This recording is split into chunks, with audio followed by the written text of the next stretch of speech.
direct bank details, etc., etc., etc.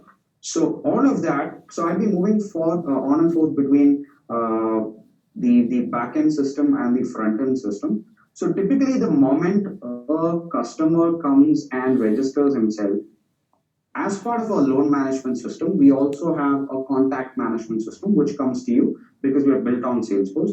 So there is a contact that is created at the backend, which would capture all the information that the borrower or the investor entered at the front end, and he would be identified as an investor or a borrower. And you can, as I told you, you can capture as much of information as you want. And at any point in time when you log in, when you actually click on this particular borrower or investor, so this in this case, he's a borrower.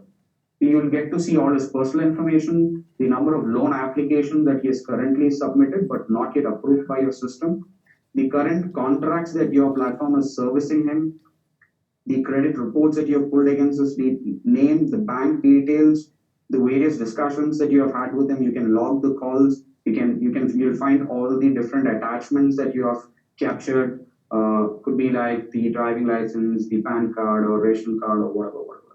So this is a single view of your contact, and all the transactions which would happen with this particular contact is captured at this page, whereby this becomes a single entry point, for you to look at a customer, which is your customer, who's an investor or a borrower.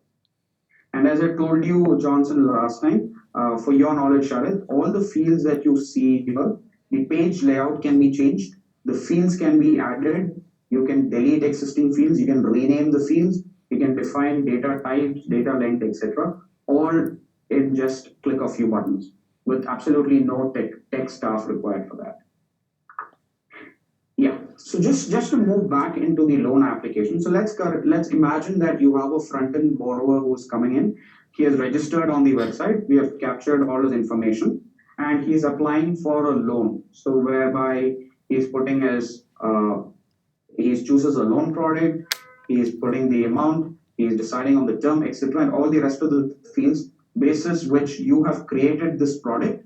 It is you at the backend who define this product. So every time a borrower chooses this product, all these fields will be automatically populated in terms of what's the interest calculation method, what's the payment frequency, all of that. And you can, if you want the payment frequency to be changed, all of these fields can be edited at an individual contract level.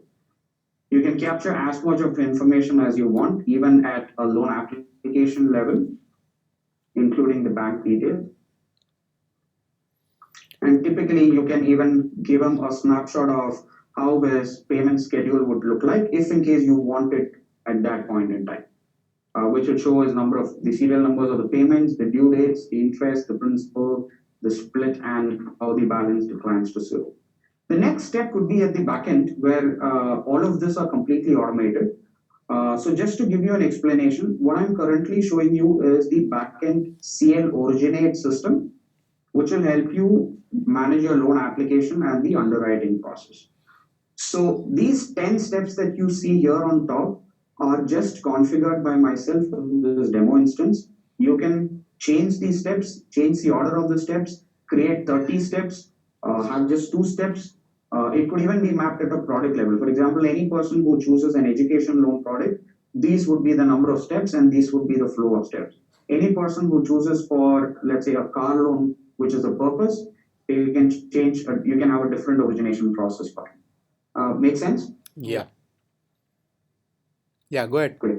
So the next step, which is happening in the backend, is the ID verification. As I told you, what typically happens is we'll integrate with the Aadhaar or the PAN, and we will send out his details for a data exchange.